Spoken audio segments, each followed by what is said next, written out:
अगर आप किसी भी सब्जेक्ट को या किसी भी टॉपिक को या किसी भी प्रश्न को बहुत बेहतर तरीके से पढ़ तो लिए हैं, बट अनफॉर्चुनेट उसकी डिमांड को फुलफिल नहीं कर पा रहे हैं, तो आप ये मान के चलिएगा कि आपके मार्किंग जो है वो कमजोर होगी। ये तय बात है। कारण इसका यही है कि मैंने पूछा कुछ और है और आपने बताया कुछ और है। हमारे यहाँ बहुत ज्यादा वैरायटी नहीं जा रहा है, बट हाँ 23 के प्रश्न पत्र को देखें तब मुझे थोड़ा लगता है कि इसका जो लेवल है, स्तर है, थोड़ा बड़ा है। इंट्रोडक्शन का पार्ट रखना, इंट्रोडक्शन हमेशा 2 लाइन से ऊपर नहीं होना चाहिए, एकदम संतुलित।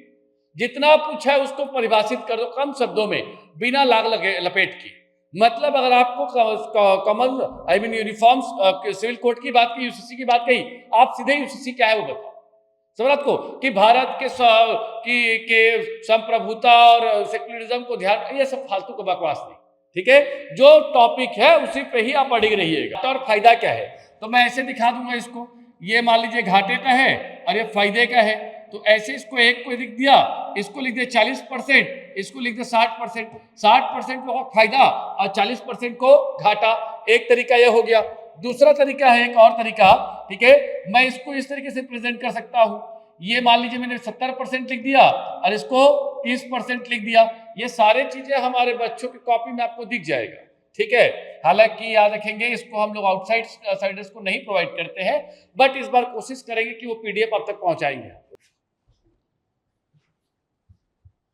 नमस्कार, उम्मीद करता हूँ आप सभी कुशल मंगल होंगे और अपनी मेंस की तैयारी और आगे की तैयारी एक बेहतर दिशा में कर रहे होंगे। आज टीम थिंक आईएएस के माध्यम से जिस सेगमेंट को लेकर मैं मौजूद हूँ, वो सेगमेंट है बेसिकली कंटेक्स्ट को लेकर।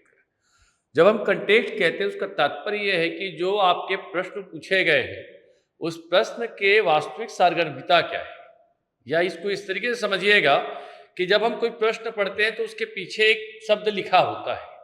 विवेचना करें, व्याख्या करें, या फिर आपकी समालोचनात्मक टिप्पणी करें, ठीक है, या विश्लेषण करें, ठीक है, या क्रिटिकली विश्लेषण करें। ये अलग अलग आपके पॉइंट जो है दिखते हैं। तो मुद्दा यह है कि अगर आप किसी भी सब्जेक्ट को या किसी भी टॉपिक को या किसी भी प्रश्न को बहुत बेहतर तरीके से पढ़ तो लिए हैं, बट अनफॉर्चुनेट उसकी डिमांड को फुलफिल नहीं कर पा रहे हैं, तो आप ये मान के चलिएगा कि आपके मार्किंग जो है वो कमजोर होगी। ये तय बात है। कारण इसका यही है कि मैंने पूछा कुछ और है और आपने बताया कुछ और है। खैर, अब थोड़ा हम बात करते हैं, जब ये कॉन्टेक्स्ट की बात करते हैं तो मैंने जो एनालिसिस किया पिछले 10-12 वर्षों का आपके प्रश्न पत्रों का, चाहे वो यूपीएससी हो चाहे सीजीपीएससी हो, ठीक, मैंने दोनों कंटेक्स्ट में देखिए। यूपीएससी भी काफी इन डेप्थ पूछने की कोशिश किया है और सीजीपीएससी ने उसके स्तर को थोड़ा सा नीचे रखा है, बस इतना ही अंतर है। 8 प्रकार के कंटेक्स्ट में देख पा रहा हूं। पहला अगर कंटेक्स्ट देखते हैं तो वो है आपका जस्टिफाई करना या गिव आर्ग्यूमेंट्स की बात है। दूसरा जो कंटेक्स्ट पूछा गया है वो एग्जामिन करना या क्रिटिकली एग्जामिन करना। तीसरा जो पूछा गया है वो है डिस्कस करना या फिर डिस्कस क्रिटिकली के नाम पे पूछा गया है। चौथा है कमेंट करो या क्रिटिकल कमेंट करो। एवेलुएट, पांचवा है जो इवेलुएट करो या क्रिटिकली एवेलुएट करो। छठवां जो पूछा गया है वो एक्सप्लेन या एलैबोरेट या क्लैरिफाई की बात कही गई है। सातवां जो आया है आपके पास वो डिस्कस को लेकर आया है कि डिस्कस और क्रिटिकली डिस्कस को लेकर। और आठवां जो शब्द है वो है मिसलेनियस डायरेक्टरीज। ठीक है, तो जो सीजीपीएससी की मैं बात पहले करूं तो सीजीपीएससी के आधार पर देखो 4 मुझे सेगमेंट ज्यादा दिखे हैं कॉन्टेक्स्ट के फॉर्म में। पहला जो कॉन्टेक्स्ट दिखा है मुझे वो है आपका कमेंट्स को लेकर, दूसरा दिखा है डिस्कस को लेकर, तीसरा दिखा है एग्जामिन को लेकर और चौथा दिखा है एक्सप्लेन को लेकर। ठीक है, हमारे यहाँ बहुत ज्यादा वैरायटी नहीं जा रहा है, बट हाँ 23 के प्रश्न पत्र को देखें तब मुझे थोड़ा लगता है कि इसका जो लेवल है, स्तर है, थोड़ा बड़ा है, क्योंकि मार्किंग घटी है। जहां पहले 760 में इंटरव्यू कॉलिंग नहीं थे, इस बार लगभग 650-660 में इंटरव्यू कॉलिंग आने शुरू हो गए हैं। ये बहुत अच्छी बात है, क्योंकि किसी भी मेंस में 50% से ऊपर अगर आपका कट ऑफ जा रहा है तो उस मेंस की कोई महत्ता नहीं है। खैर ठीक है, ये तो बातें होते रहेंगी। हम लोग अपनी बात करते हैं कि हमारे कंटेक्स्ट में क्या क्या चीजें, पहला पॉइंट हम पढ़ेंगे। ठीक है, तो जो पहला पॉइंट है, अगर आपके क्वेश्चन में, जैसे क्वेश्चन में कुछ आपको पहले दिखाया था, जैसे एक क्वेश्चन है हिंदी में, पहले इसको पढ़ देता हूं, इंग्लिश में फिर बाद में पढ़ लूंगा।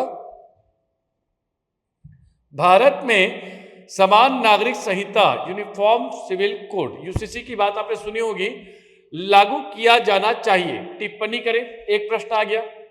वैसे ही दूसरे प्रश्न की बात कर लेते हैं हम लोग, फिर उसके बारे में देखेंगे हम लोग, है ना, कैसे इसके स्टेप बनते हैं, वो सारी चीजें हम देख लेंगे।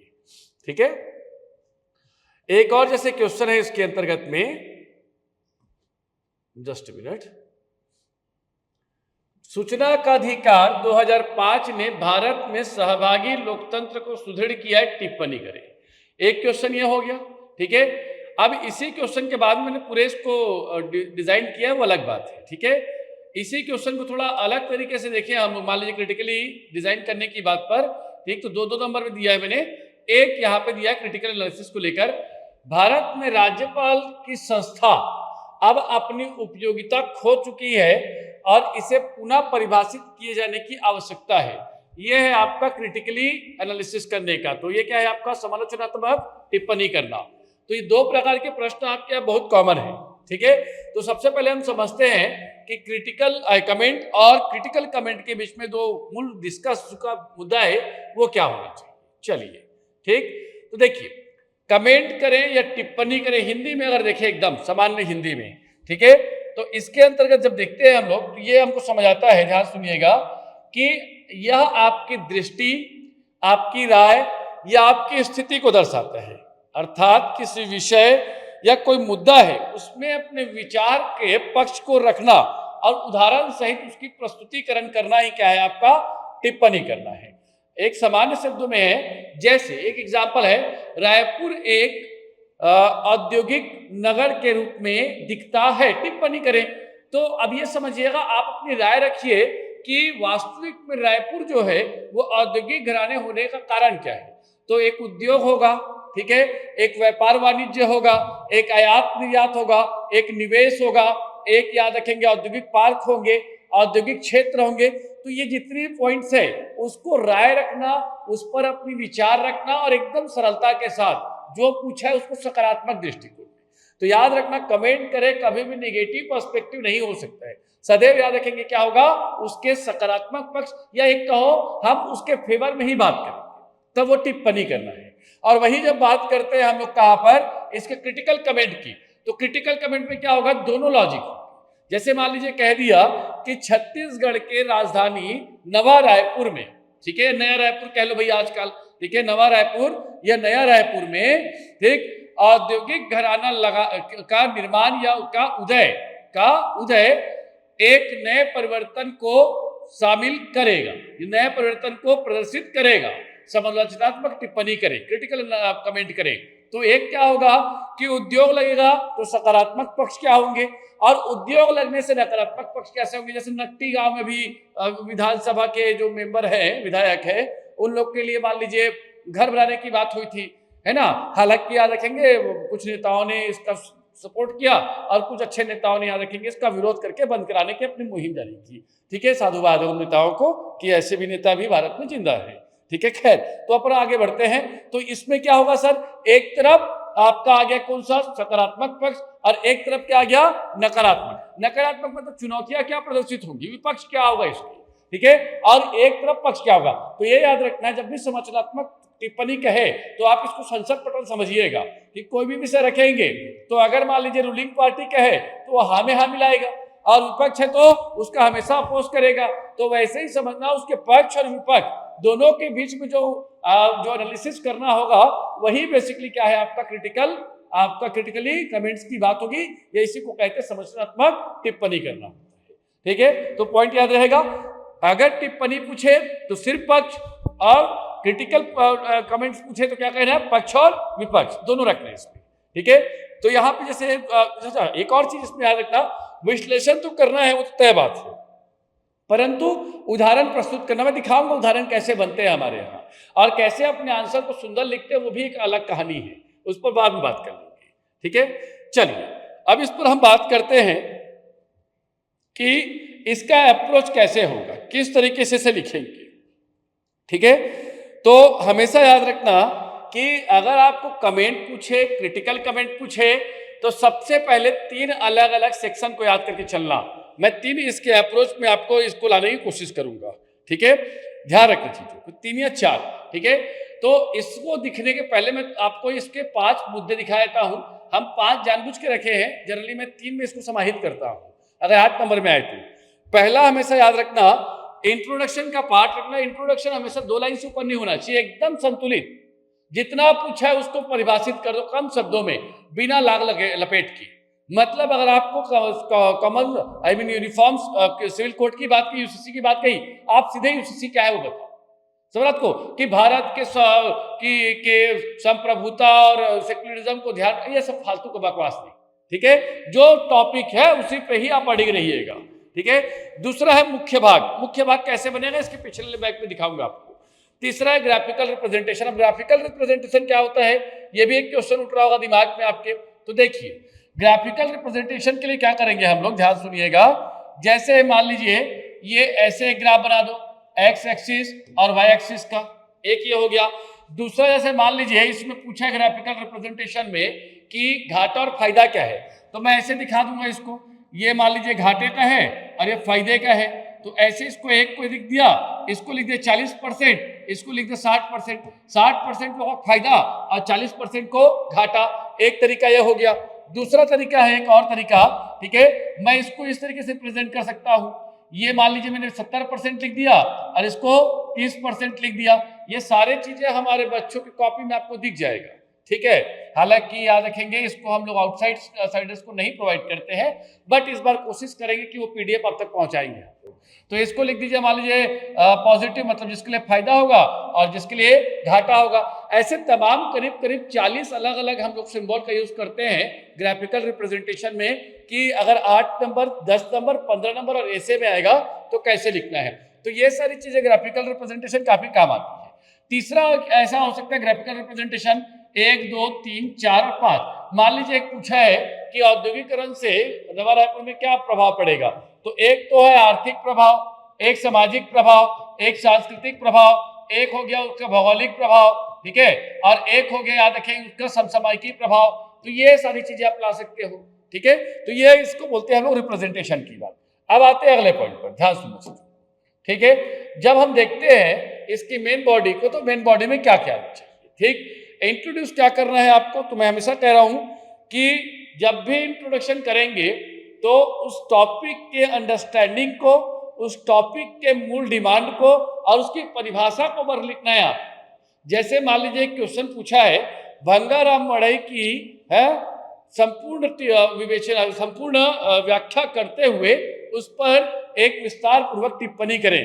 तो सीधा लिखना भंगाराम मड़ई क्या है, समझ बात को, मतलब 9 परगनों की देवी देवताओं के मूल समूह के रूप में भंगा रामदाई को समर्पित और आंगा के निर्माण के प्रक्रिया के अंतर्गत मनाई जाने वाली मड़ई, ठीक है, केश काल से लगभग 2 किलोमीटर केश काल में प्रति वर्ष भादों के माह में मनाई जाती है। बस मतलब ये मत लिख देना शुरू में कि देवी देवता सजा सुना रहे हैं, अरे फिर मेन बॉडी में क्या लिखोगे, समझ बात को, ठीक। तो उसको ध्यान रखना है आपको। पहला पॉइंट क्या होगा, 2 लाइन 2.5 लाइन, उससे ऊपर नहीं। टोटल 8 नंबर में आपके कितना लाइन है, 13 से 14 लाइन, ठीक है। तो आप क्या करेंगे, उसको 2.5 लाइन में खत्म करना, उससे तो ऊपर जाने की जरूरत नहीं है, ठीक है, क्योंकि आपका डिमांड थोड़ा फैक्चुअल है सर सीजीपीएससी का, ठीक है। आप इसमें बिना मतलब के ना बहुत ज्यादा कंटेक्स्ट देने की कोशिश मत कीजिएगा, ठीक है। अब दूसरा होता है मेन बॉडी क्या होती है इसकी, ठीक। तो मेन बॉडी में 3-4 पॉइंट याद रखना, ठीक है। पहला तो है अपना एकदम क्लियर ओपिनियन रखना, जो ओपिनियन है आपका, ठीक है। दूसरा है सर फेवर और अगेंस्ट, दोनों में आप कुछ चीजों को रखिएगा। देखो ये कल्चर वाला पार्ट में तो नहीं आएगा, कुछ जो लॉजिकल इश्यूज वाले क्वेश्चन आएंगे उसमें आएगा, ठीक है। Support your sentences with the logical arguments, facts, example, data and reports. मैं हमेशा कहता हूं ये दो जो शब्द है ना, ये आपके आंसर को बहुत खूबसूरत करते हैं। एक एग्जाम्पल और दूसरा है डेटा और रिपोर्ट। अगर ये किसी के उत्तर में आ गया, मान लीजिए खासकर इकोनॉमिक्स वाले सेक्शन में, या मान लीजिए पेपर नंबर 7 वाले पेपर में, या है ना जो हम लोग कहते हैं international organization and the institutions, ठीक है, educational institutions, your policy programs, law and act, ये सारी चीजें है, कस्टमर लॉ इंक्लूडिंग। तो ये सारी चीजों में अगर रिपोर्ट, डेटा और एग्जाम्पल आ गए तो ये मान के चलिए कि आप 1 से 1.5 नंबर दूसरों से लीड कर चुके हैं, ठीक। तो आपके मेन बॉडी में 2 चीज पहला आना चाहिए फेवर और अगेंस्ट में इसके इश्यूज का ओपिनियन आना चाहिए। ओपिनियन मतलब आपका एक कह सकते हो विचार, ठीक है। दूसरा आना चाहिए एग्जाम्पल, डेटा और रिपोर्ट। और तीसरा क्या होना चाहिए कि जब भी ये कहे तो इसको एक मिनी समराइजेशन और ट्रांजिशनल कंक्लूजन इसको कवर कीजिएगा। मैं ट्रांजिशनल कंक्लूजन इसलिए कहता हूं, हालांकि इसको थर्ड पार्ट में रखेंगे हम लोग, बट मेन बॉडी में उसको ला सकते हो, ठीक है। और लास्ट में याद रखने की और चीज हमेशा दिमाग में बैठा के चलना कि जब भी आप कोई भी after the both side provide the balance and the analytical conclusion, ठीक है, you cannot be biased for the particular political party or a particular person or a particular religion or a particular caste, ठीक है। you are completely imbalanced for the your answer, ठीक है। कभी भी किसी की तरफ आपको झुकाव नहीं दिखाना है आपको। अगर आपने झुकाव दिखाया तो डेफिनेटली याद रखेंगे वो आप यहाँ अपने बायसनेस के कारण से अपने नंबर खोएंगे, ठीक है। कई लोग होता है कि ज्यादा एनर्जेटिक होने के कारण से ऐसे लिख देते हैं, ठीक है, वैसा नहीं करना, ठीक है। ना सरकार की बुराई ना अच्छा, ठीक। तो ये पॉइंट हमेशा दिमाग में रखना है जो मैंने लिख दिया है आपको, ठीक है। अगर इस वीडियो को देखने के बाद आपको अगर लगता है कि आपको ये पीडीएफ चाहिए तो हमारा एक नंबर है, जो नंबर मैं हमेशा बताता हूँ आपको, ऑफिशियल नंबर है ना, 9932 ये वाले नंबर में क्या है, अपना कॉल कर लीजिएगा, मैसेज कर दीजिएगा, टीम भेज देगी आपको, ठीक है। क्योंकि ये जो सारी चीजें इसलिए इंपॉर्टेंट है क्योंकि हम लोगों ने मेंस में अपने आप को इस बार सिद्ध किया है, और ये हम अपने आप को बड़ाई के लिए नहीं बोल रहे हैं, हम गौरवान्वित होकर कहते हैं। आज राज्य के 90 से अधिक बच्चे मेंस हमारे यहाँ लिख रहे हैं, और वो जिस तरीके से लिख रहे हैं मैं दावा करता हूं कि वो ऐसे जो फर्स्ट टाइमर जो पार्ट में कर रहे हैं ना, 50 नंबर 25 नंबर दे रहे हैं, वो ऐसी उसको जौंद के निकल जाएंगे। उनकी आंसर राइटिंग का लेवल अपने आप में सुप्रीमेसी में पहुंच चुका है। उसका कारण यही है क्योंकि उन्होंने इन चीजों को फॉलो किया जो हमने उनको बताया है। खैर, अब थोड़ा आगे बढ़ते हैं, इस सब चीजों से अनावश्यक ये है ना, अच्छे चलिए अब इसमें थोड़ा आगे बढ़ते हैं और इसमें एक देखते हैं क्वेश्चन बाय क्वेश्चन कैसे इसको डिफाइन करना है। कोई भी क्वेश्चन आया है जैसे आपके सामने, तो आप पहला चीज याद रखना, परिचय कैसे लिखना है। जब भी इंट्रोडक्शन लिखेंगे तो विषय संबंधित संक्षिप्त और उपर्युक्त परिचय से प्रारंभ करें। जितना ज्यादा शॉर्ट में हो, जितना ज्यादा श्रिंक हो, जितना ज्यादा कह सकते हो प्रशासनिक शब्दावली की कोशिश हो, उतना खूबसूरत लगेगा। दूसरा है, यदि आवश्यक हो तो मुख्य अवधारणा या शब्द की परिभाषा भी, ठीक है, ये बिल्कुल सही बात है, जरूरत रहे तब, ठीक है। तीसरा है, जैसे संवैधानिक, कानूनी, नीतिगत, समसामयिक घटनाओं से जुड़ाव के प्रासंगिक संदर्भ को प्रस्तुत करें। जैसे एक एग्जाम्पल मैंने कहा था आपको कि यूसीसी के बारे में आया तो आप अनुच्छेद लगा दीजिए सर, या एक काम कीजिएगा, सरकार ने जो संवैधानिक अनुच्छेद का संशोधन करने की कोशिश किया है वो लगा दीजिएगा। तो इससे क्या होता है कि उत्तर बहुत खूबसूरत लगती है हमारी, और लगता है कि हम बोगस छोरी नहीं दे रहे हैं, एक प्रॉपर फैक्ट, नॉलेज और एक पूरा का पूरा याद रखेंगे आपके डेटा एनालिसिस के साथ हम अपनी चीजों को प्रस्तुत कर रहे हैं। खैर, एक तो हो गई परिचय। परिचय में याद रखना इंग्लिश और हिंदी दोनों मीडियम, ठीक है। आपके परिचय में एकदम सीधा है, 2.5 नंबर आएगा, संवैधानिक, कानूनी, नीतिगत विषय आएंगे, ठीक है, शब्द की मूल परिभाषा आएगी और संक्षिप्त परिचय आएगा। इसके अलावा कुछ भी नहीं, कोई बैकग्राउंड नहीं, कोई ऐतिहासिक पृष्ठभूमि नहीं, कोई शायरी शेरो शायरी नहीं, सीधा जो पूछा है उस पर रहिए। अदरवाइज क्या होगा, ठीक है, आपका 2-4 क्वेश्चन ऐसे लगातार लिखे तो इन्विजिलेटर का मेंटालिटी बन जाएगा कि लड़का बोगस है, ठीक है। चलो, इंट्रोडक्शन का दूसरा पॉइंट आता है, वो है आपका कि मेन बॉडी में क्या होनी चाहिए।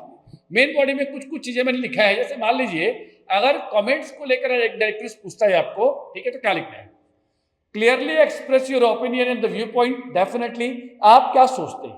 दूसरा, use logical arguments, data and the example to support your view, definitely, ठीक है, without your clarification of with your data, your examples और the case study, you can be justify your answer on your main body. That's a important point for the every aspirant, ठीक है। Second one, stay focused on the core demand of the question. ये तो मैं पहले ही बोला था आपको कि आप अपने कंटेक्स्ट से बाहर नहीं जाएंगे, वो दिमाग में रखिएगा, ठीक है।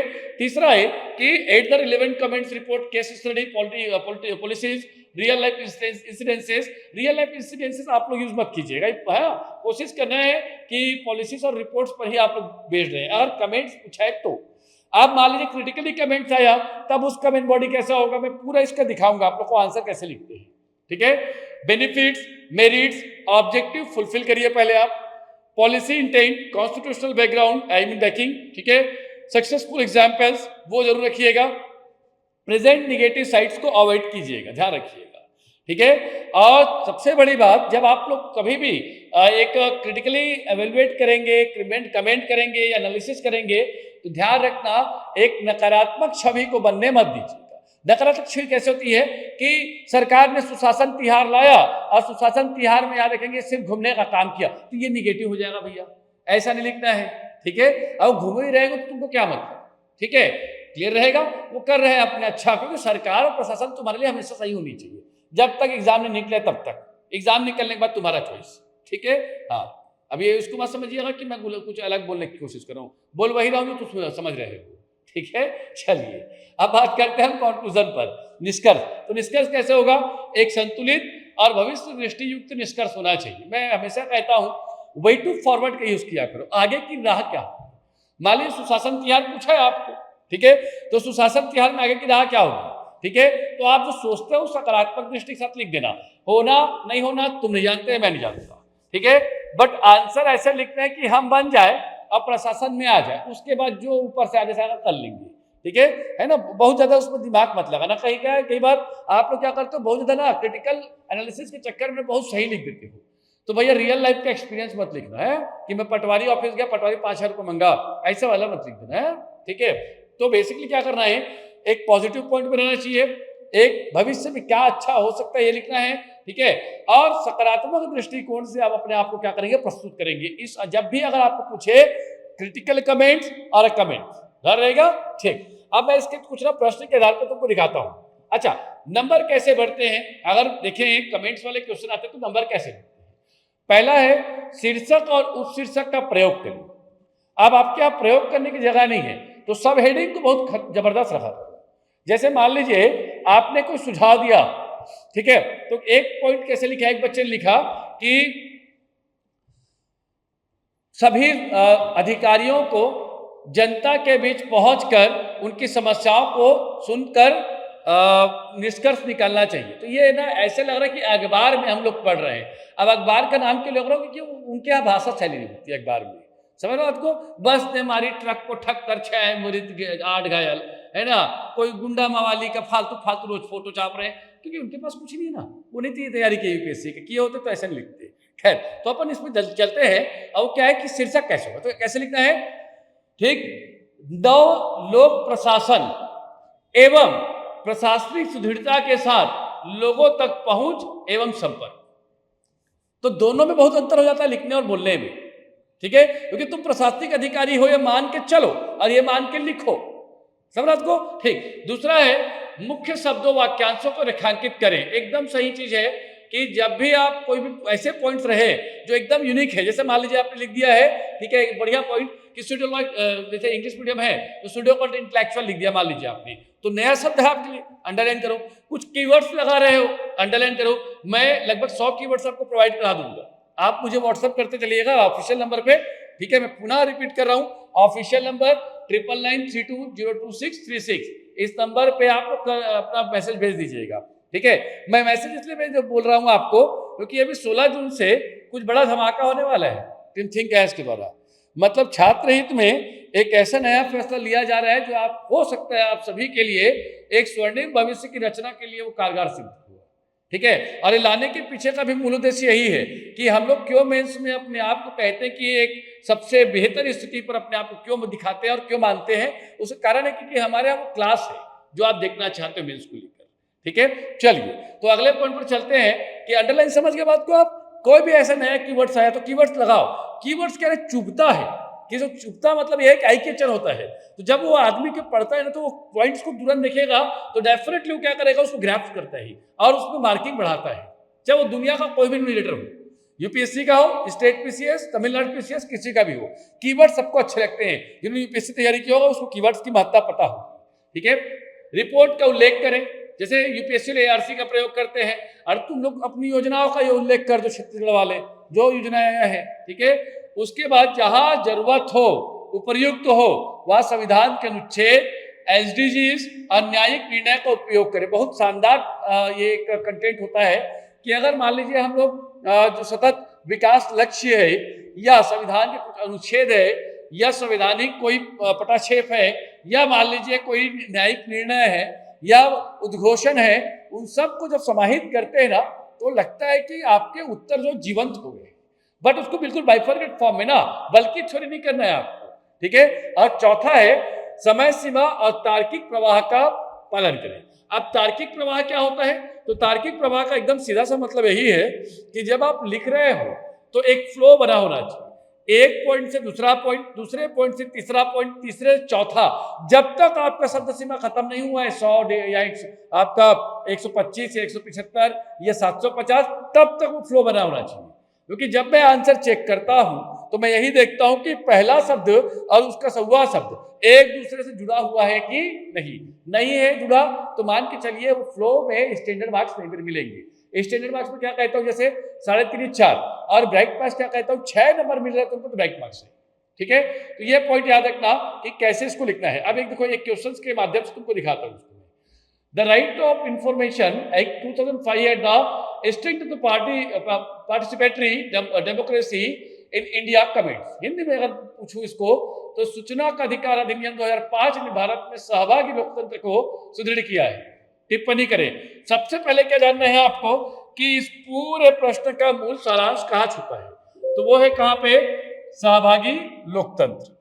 अब सहभागी लोकतंत्र में पहला एक पकड़े, दूसरा क्या पूछा है, टिप्पणी कीजिए। तो 2 पॉइंट को एक साथ पहले पकड़ लीजिए कि हमारे पूरे उत्तर में कि मूल जो विषय होगा वो क्या है। ठीक है, चलिए तो क्या करेंगे, इसका सबसे पहले क्या करेंगे, इसका इंट्रोडक्शन रखेंगे। इंट्रोडक्शन मैंने क्या किया है, सूचना का अधिकार 2005 एक ऐतिहासिक कानून है जिसका उद्देश्य शासन, पारदर्शिता, जवाबदेहिता, नागरिक सशक्तिकरण को बढ़ावा देना। एक मैंने लिखा, इसी को थोड़ा और अगर हम लोग देखें दूसरे तरीके से, ठीक है, तो एक क्या हो सकता है, इसको और अच्छा करना है तो कोई स्टेटमेंट के बेसिस पे ले आना। उसको स्टेटमेंट किसी भी चीज का हो सकता है। फिर व्यू पॉइंट क्या होगा, तो RTI has a play a crucial role to making the democratic process more participatory by the enabling citizens to seek information from the public authorities। ठीक है, ये लिखा आपने। फिर एक तो हो गया व्यू पॉइंट, एक होता है जैसे मेन बॉडी के अंतर्गत बता रहा हूं ना, पहला पॉइंट ये होगा, दूसरा होगा सपोर्टिव आर्ग्यूमेंट्स। ठीक, अब सपोर्टिव आर्ग्यूमेंट्स में मैंने 4 बुलेट्स लगाए हैं।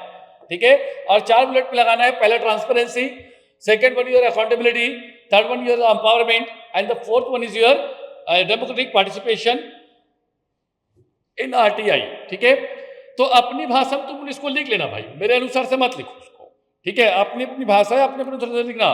फिर एग्जाम्पल इसमें डालना है, जैसे मजदूर किसान शक्ति संगठन use RTI to uncover the wages related corruption in the Rajasthan। Second one is a Supreme Court judgment that is upheld the RTI as the fundamental aspects of the right to freedom of expression, that is Article 19। That 2 articles and the examples create some more beautiful answer for your particular question। ठीक है, that's why I am always suggest कि भैया तुम कुछ भी हो जाए use करो एग्जाम्पल, जितना यूज करेगा उतना उसका इनहेंस होगा, उतना ज्यादा याद रखेंगे, उसकी ब्यूटी खिल के आएगी। ठीक है, और इसके बाद जो पॉइंट आता है वो है कंक्लूजन, निष्कर्ष। ठीक है, तो निष्कर्ष कैसे होगा इसको भी देख लेते हैं। ठीक है, जैसे निष्कर्ष की बात करें तो हम कैसे लिखेंगे इसको, RTI has ended the empowered citizen and the enhanced democratic accountability। However, its full potential will be realized only through public awareness, protection of the whistleblower and the ensuring the proactive disclosure by the authorities। ठीक है, देखो मेरे conclusion में सारी बातें आ गई जो मैं कहना चाह रहा था और वो काफी कम शब्दों में आ गई। ठीक है, तो ये पहला पैटर्न हो गया। अब इसी को हम लोग हिंदी में दूसरा पैटर्न देखें। ठीक है, तो ये आपके सामने मैंने 2-2.5 लाइन में क्या लिखा, इसका इंट्रोडक्शन। मुख्य भाग में मैंने क्या किया, इसके पहलू 4 पहलू मैंने लगा दिए। चुनौतियां में मैंने क्या किया, 3 चुनौतियां लगा दी, है ना। सूचना के दुरुपयोग की घटनाएं, ठीक है, सूचना में देरी या अस्वीकृति, आरटीआई कार्यकर्ताओं पर हमले, और लास्ट मैंने कंक्लूजन लिख दिया। तो अगर इसको निकालूंगा तो 100 शब्दों में बन जा रहा है। इसका पैटर्न एग्जैक्ट कैसे बनता है वो भी मैं थोड़ी देर में दिखाता हूं आपको। चलिए, ठीक है, ये जैसे हमारा एक प्रश्न आया है और इस प्रश्न को समझने की कोशिश करना है कि भारत में राज्यपाल की संस्था या राज्यपाल का पद कहो अब अपनी उपयोगिता खो चुकी है और इसे पुनः स्थापित किए जाने की आवश्यकता है। ठीक है, यहाँ क्वेश्चन क्या है आपका, अगर देखेंगे तो आप यहाँ पूछा है कमेंट क्रिटिकली और दूसरा है आपका राज्यपाल की उपयोगिता। ये 2 प्रश्न जो टॉपिक है उसको पहले चूज करो कि जब भी ऐसे प्रश्न आए तो मुझे क्या लिखना है। स्टेट पीसीएस के फॉर्म में देखेंगे बेटा तो कैसे लिखना है, आपके पास 14 लाइन है, आपके पास 8 नंबर में 1 2 3 4 5 6 7 8 9 10 11 12 13 14 एग्जैक्ट 14 लाइन हुए आपके। ठीक है, मैं 3 लाइन में क्या करूंगा, इसको इंट्रोड्यूस करूंगा। इंट्रोडक्शन के लिए सेमीकोलन का प्रयोग कर सकते हैं आप लोग, है। ठीक है, क्या लिखा हमने, राज्यपाल की संस्था भारतीय संघीय ढांचे की एक संवैधानिक व्यवस्था है जो केंद्र और राज्य के बीच एक संवैधानिक कड़ी के रूप में कार्य करती है। अनुच्छेद 153 से 162 के बीच राज्यपाल की शक्तियां और कर्तव्य निर्धारित है, किंतु समय के साथ यह संस्था विवादों, पक्षपात और केंद्र के राजनीतिक हस्तक्षेप का केंद्र बन चुकी है, जिसके चलते इसकी प्रासंगिकता पर प्रश्न उठने लगे हैं। हमने कुछ गलत नहीं कहा है, ना क्रिटिसाइज किया ना सपोर्ट किया है, वी आर जस्ट एनालाइज कि भैया वो जो टॉपिक पूछा उस टॉपिक का मूल संदर्भ आगे हम क्या लिखना चाहते हैं। तो उसमें लिखा है सकारात्मक पक्ष, मतलब क्यों राज्यपाल की आवश्यकता हो गया है। ठीक है, और दूसरा है इसके नकारात्मक पक्ष, क्योंकि मैंने कहा ना क्रिटिकल एनालिसिस है तो पक्ष भी और विपक्ष भी। ठीक है, तो पहला क्या लिखा है, संवैधानिक प्रमुख है। दूसरा क्या लिखा है, केंद्र राज्य के समन्वयक है। तीसरा विशिष्ट परिस्थितियों में भूमिका इसकी होती है। और चौथा लिखा है विधायी प्रक्रिया में भूमिका होती है। एक पॉइंट आपने नोटिस किया होगा, मैंने किसी भी पॉइंट्स को पूरा का पूरा एलैबोरेट नहीं किया है, क्योंकि अगर मैं एलैबोरेट किया तो मेरा पूरा लाइन खा जाएगा, और 4 यहां खा गया, 5 लाइन, 5 यहां, तो मैं आगे क्या लिखूंगा। तो मुझे क्या है ना, कंटेंट ज्यादा भरने हैं और अपनी जो तथ्य है वो मैक्स टू मैक्स लाना है। तो मैं इसे कहूंगा स्प्लिट फॉर्म ऑफ आंसर। देखो मैं कहीं पर पूरा का पूरा नहीं लिखा, उसको बिल्कुल शॉर्ट में इसको एब्रिवेट करने का कोशिश किया। वैसे देखो राजनीतिक पक्षपात का आरोप, संघीय ढांचे का उल्लंघन हुआ है कई बार। ठीक है, नियुक्ति प्रक्रिया में पारदर्शिता का अभाव, जैसे कई विश्वविद्यालय के कुलपति पर, उप कुलपति पर, है ना, वीसी जिसे हम कहते हैं, उस पर भी याद रखेंगे नियुक्तियों पर कई अलग अलग विचार उभर के आए हैं। ठीक है, कई अलग अलग विचार के साथ साथ आरोप और प्रत्यारोप लगे हैं। ठीक है, अब देखो 2 लाइन में क्या किया, उसका उदाहरण दिया। पश्चिम बंगाल, महाराष्ट्र, तमिलनाडु, पंजाब में राज्यपाल और राज्य सरकारों के बीच टकराव। ठीक है, जैसे केरला में आपने देखा होगा कुछ दिन पहले राज्यपाल को ही रुकवा दिया गया था। ठीक है, पश्चिम बंगाल में राज्यपाल पर हमला कर दिया गया। ठीक है, इसके बाद देखेंगे नवाब रेबिया बनाम अरुणाचल प्रदेश केस में सुप्रीम कोर्ट ने राज्यपाल के विवेक का दुरुपयोग बताया था। मैं नहीं कह रहा हूं, इसको सुप्रीम कोर्ट कह रहा है। तो ये 2 पॉइंट उदाहरण दे दिए हम। अब आते हैं निष्कर्ष की बारी। तो निष्कर्ष कैसे लिखा, राज्यपाल की संस्था को संवैधानिक मूल्यों, निष्पक्षता और लोकहित के साथ जोड़ने के लिए अद्वितीय प्रशासनिक सुधार आयोग, जिसे हम ARC कहते हैं, यूपीएससी के बच्चे बहुत अच्छे समझते हैं, राष्ट्रीय आयोगों और सुप्रीम कोर्ट निर्देशों के अनुसार सुधारात्मक उपाय आवश्यक है। आगे की राह क्या हो, इसे हम कहते हैं वे टू फॉरवर्ड। ठीक है, राज्यपाल की नियुक्ति के लिए गैर राजनीतिक, योग्य और निष्पक्ष व्यक्तियों का चयन किया जाए। ये तो हम सब की वास्तविक मांग है ना, परंतु राजनीतिक द्वंद्वों के लोगों को क्या समझ आएगा चीज। ठीक है, राज्य सरकार से परामर्श की प्रक्रिया अनिवार्य है। नहीं तो राज्यपाल के ऐसे याद रखें, मुहर बंद याद रखें, फोटो खिंचाने वाला एक ऑब्जेक्ट बन के जाता है ऐसे राज्यों में जहां पर सरकारें स्वयं होती है। ये मैं नहीं कह रहा हूं, आपकी यूपीएससी का क्वेश्चन कह रहा है। ठीक है, न्यायिक पुनर्वलोकन की सीमा स्पष्ट की जाए, संविधान की भावनाओं के अनुरूप राज्यपाल की भूमिका सीमित और नियंत्रित हो। देखिए कहीं पर कोई बैकग्राउंड नहीं, कहीं पर कोई ऐसी बातें नहीं जो जरूरत नहीं है, जो एग्जैक्ट नीड है वो नीड को फुलफिल किया। तो ये पैटर्न होता है आंसर को लिखने का। अब इस आंसर को देखने के बाद कोई भला व्यक्ति क्यों आपको 3 नंबर देगा, डेफिनेटली इसमें आपको 5.5 तो नंबर मिलेंगे कम से कम। और अगर वो थोड़ा विचारनी विषय वाला व्यक्ति होगा 6.5 नंबर तक जाएंगे।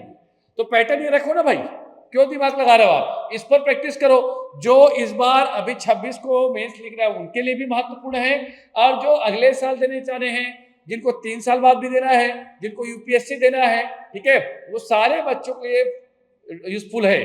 ठीक है, अब देखो पढ़ना पढ़ना पढ़ना पढ़ते रहो।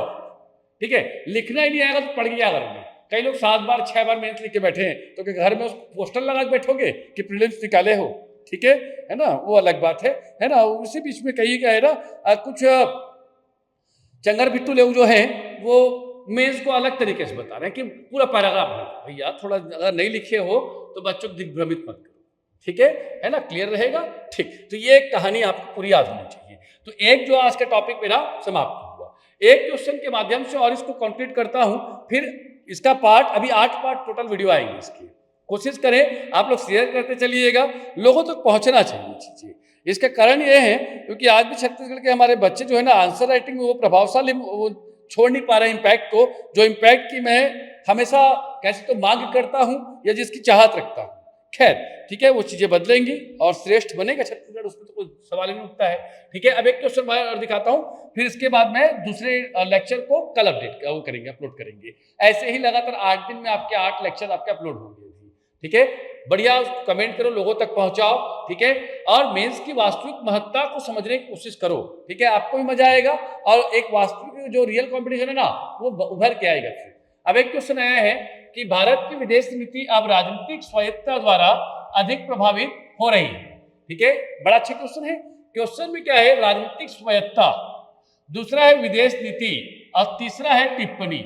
यहाँ पे समालोचनात्मक टिप्पणी नहीं है, ये सिर्फ टिप्पणी की बात कही है। ठीक है, तो फिर वही पॉइंट मेरा 3 लाइन में या 4 लाइन में मैंने लिखा है इसका इंट्रोडक्शन। ठीक, 1 2 3 4 5 लाइन में 6 लाइन में मैंने लिखा है इसका पूरा का पूरा प्रासंगिकता उदाहरण के साथ में। ठीक है, और इसके 2 लाइन में लिख दिया, 3 लाइन 4 लाइन में लिख दिया मैंने इसके कंक्लूजन वे टू फॉरवर्ड के साथ। तो कितने हो गए? ये 4 लाइन, ये 6 लाइन और ये 4 लाइन, टोटल कितने हो गए? 14 लाइन। इतना ही तो रिक्वायर्ड है ना हमको। और इसमें देखिए कंटेंट अगर आप खोजेंगे ना, अगर मैं पूरे कंटेंट खोजूं तो मैं इसमें निकालूं एक कंटेंट सुंदर मेरा ये बन रहा है जिसको मुझे अंडरलाइन करना होगा। ठीक है, दूसरा मुझे दिख रहा है, याद रखेंगे, जो अच्छे कंटेंट में है वो है वैश्विक भू राजनीतिक परिदृश्य। ठीक है, शक्तियों का ध्रुवीकरण। ठीक है, इसके बाद neighbour first policy, Pacific vision. ठीक है, India will do what is in its best interest. उसके बाद है नीति आयोग ARC। ठीक है, डिफेंस डाइवर्सिफिकेशन। ठीक है, उसके बाद अगर हम देखें Chabahar port, Russia Ukraine war, quad and SCO। ठीक है, उसके बाद अगर हम देखें अगले पॉइंट पर, ठीक है, तो यहाँ पर देखिए अगर और कुछ देखेंगे तो बहुत पक्षीय संगठन की बात कर लिया हम लोगों ने। ठीक है, वैश्विक दक्षिण की बात की हमने यहाँ पर। ठीक है, उसके बाद पर्यावरण और सुरक्षा हित की बात कही हमने। ठीक है, उसके राजनीतिक स्वायत्तता की बात हमने की है, अंतर्राष्ट्रीय प्रतिष्ठा की बात की है। मैं पूरे टॉपिक में अगर फैक्ट्स उठाऊं तो आप खुद देखेंगे हमारे पास कम से कम 1 2 3 4 5 6 7 8 9 10 11 12 13 14 15 फैक्ट आ रहे हैं। और 15 फैक्ट मैं आपको दावे से कह रहा हूं कि अगर 15 फैक्ट लिखेंगे तो कोई भी दुनिया का एलिमिनेटर नहीं है जो आपका नंबर काटेगा। समझ को? ठीक है, मतलब 15 फैक्ट अपने आप में बड़ा एक विषय होता है कि 100 शब्दों में 15 आपके पास इफेक्टिव क्या है कीवर्ड्स है या फैक्ट्स है। ठीक है, तो इसको कैसे लिखना है? देखो, राजनीतिक स्वायत्तता का तात्पर्य लिखा सिद्धांत ने, भारत किसी भी वैश्विक शक्ति का हिस्सा बने बिना अपने राष्ट्रीय हितों के आधार पर स्वतंत्र और लचीले निर्णय के लेने में सक्षम। भारत की विदेश नीति का आधार सदैव सर्वजन हिताय, सर्वजन सुखाय तथा गुट निरपेक्षता रहा है। एक और आगे चलो, गुट निरपेक्षता। ठीक है, लेकिन हाल ही के वर्षों में वैश्विक भू राजनीतिक परिदृश्य के बदलते स्वरूप, शक्तियों के ध्रुवीकरण और भारत के बढ़ते वैश्विक हितों के कारण विदेश नीति में राजनीतिक स्वायत्तता, एक और आ गया, ठीक है, का दृष्टिकोण अधिक स्पष्ट रूप से उभरा है। मैं यहाँ पर राजनीतिक स्वायत्तता को उभरते संकेत को दिखाऊंगा। संकेत देखो, क्वाड और SCO दोनों का सदस्य होना, एक टाइम पे क्वाड भी है और SCO भी है। ठीक, ये हमारे राजनीतिक और वैश्विक पकड़ को दिखा रहा है। ठीक है, इसके बाद देखो, रशिया यूक्रेन युद्ध में दुनिया ये सोच रही थी कि हम रशिया का सपोर्ट करेंगे, बट भैया ऐसा है कि ना रशिया का सपोर्ट करना ना यूक्रेन का। हालांकि बात अलग है कि रशिया ने भी हमारे साथ भी यही किया था, है ना। अभी जो ऑपरेशन सिंदूर चला रहा है ना, घर घर में सिंदूर पहुंचा रहे हैं, उसी वाले में। ठीक है, चाबहार पोर्ट में देखेंगे यूएस ने कई रीजनेबल रेस्ट्रिक्शंस लगाए, उसके बाद भी चाबहार पोर्ट को जितने में हम कामयाब रहे। ठीक है, डिफेंस डाइवर्सिफिकेशन, पहले हमारा जो डिफेंस का जो आयात किया था सिर्फ 1-2 कंट्री पर था, यूएस और आपके रशिया पर। आज देखिए हम छोटे मोटे सभी राष्ट्रों के सब क्या कर रहे हैं, अपनी डिफेंस जो कह सकते हो डायलॉग एंड डायस्पोरा, दोनों को हम मेंटेन कर रहे हैं। ठीक है, कुछ उदाहरण प्रस्तुत कर लेते हैं। तो नरेंद्र मोदी जी का अभी आया है नेबरहुड फर्स्ट और एक्ट ईस्ट पॉलिसी। ठीक है, इंडो पैसिफिक विजन, ये भारत की स्वतंत्र विदेश नीति को दिखाता है। जयशंकर साहब ने, क्योंकि विदेश मंत्री है और शब्द जो प्रश्न है वो विदेश मंत्रालय वाले प्रश्न है, तो इस पर लिखा है India will do what is in its best interest, ये इन्होंने पॉइंट रखा है। ठीक है, तीसरा है नीति आयोग और IRC में राष्ट्रीय हित आधारित नीति की संस्तुति की गई है। ठीक है, अब इसको देखो, जब हमने लिखा एक पॉइंट में मैंने इसको पूरा का पूरा कंक्लूड करने की कोशिश किया है, बाकी वे टू फॉरवर्ड अलग है। भारत की विदेश नीति अब केवल सिद्धांत आधारित न होकर लचीले, यथार्थवादी और उद्देश्यपूर्ण दृष्टिकोण की ओर अग्रसर हो रही है। आगे की राह क्या?